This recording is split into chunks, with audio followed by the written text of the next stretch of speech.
العباءة والنقاب سبب في العذاب والعقاب. عباءة على الأكتاف ضيقة مزخرفة الأطراف، هذه عباءة للستر أم فستان زفاف؟ شرع الله العباءة لستر الزينة والجمال لا للتجمل وجذب أنظار الرجال، فمتى ما كانت العباءة للزينة انقلبت عليك نكالا ووبالا بين يدي الله تعالى.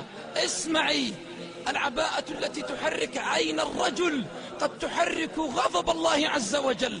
هذا إذا حركت عينه، كيف إذا حركت قلبه، كيف إذا حركت شهوته. كم من رجل مفتون بعباءتك والعيون ستسألين عنه يوم لا ينفع مال ولا بنون.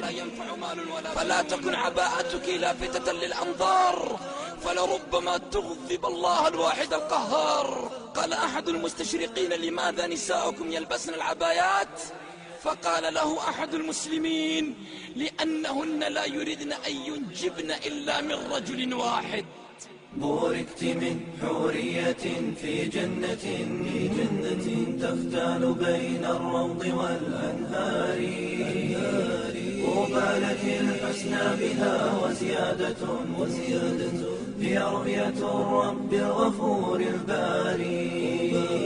طوبى لك الحسنى بها وزيادة هي رؤية الرب الغفور الباري.